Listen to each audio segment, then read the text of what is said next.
sa maikling kwento at ang tradisyong oral na panitikan. At sa aking pagtatalakay ay matatalakay din ni Binibining Prissy ang ilang mga topic na ating itatalakay ngayon. Kaya, introduction na lang ako sa ganito na topic, tapos si Binibining Prissy na ang magpapalawak sa natin. So, una, layunin, pakibasa. Isahan natin ang layunin ng sabay-sabay.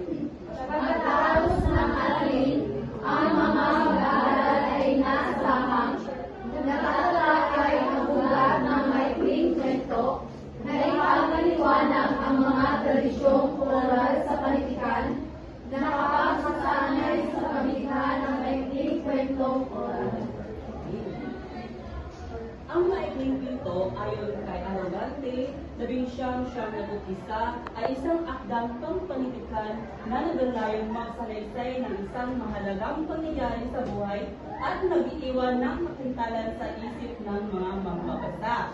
Ayon naman kay Edgar Allan Poe, ang ama ng maikling kwento sa Ingles, kasi nakakatawa niya ni Binibining Valdez, di ba? Okay, hindi ko siya sasabihin kasi ano na. Dito, papasok na ako sa ugat ng maikling kwento. So, pakibasa, Binibining may kabatawan, at magbigay ka ng maliit na yung ang mga kwentong bayan na binubuo ng mga meto o mulamat, alamat, parabula, kwentong katotohanan, kwentong kababalaghan at pag-isipan ay ipinalalagay ng mga sinaunang uri ng mga kwentong Okay? Likas na mapagpasalaysay ang mga Pilipino, ang mga katutubo nating mga Pilipino. Noon pa man, ang maikling kwento at ang pagkukwento ay bahagi na ng ating kultura at tradisyon.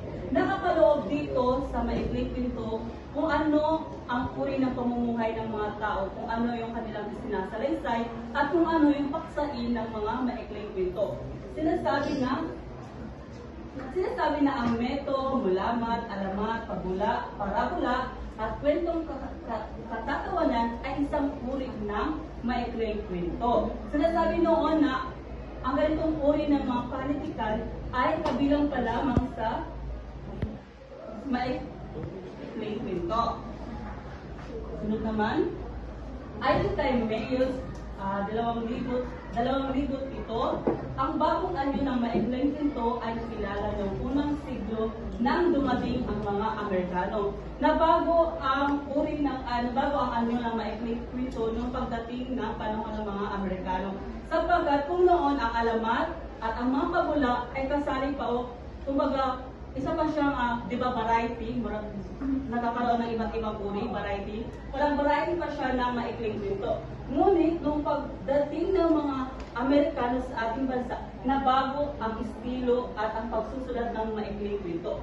Ngunit, mayroon pa rin mga tradisyong ang pagsulat ng maikling kwento na magpahanggang noon ay ginagamit pa rin ng mga Pilipino upang hindi mawala ang original na anyo ng maikling kwento. Okay?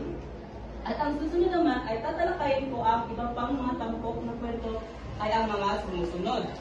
So, tradisyong oral. Ang tradisyong oral, ito ay karaniwang inaawit o isinasalaysay sa pamamagitan ng minstrel o troubles. Yes.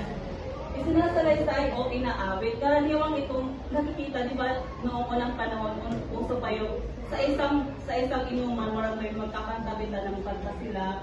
Sa panahon noon, ang paraan ng kanilang pagsasalaysay ng maikling kwento ay sa pamamagitan ng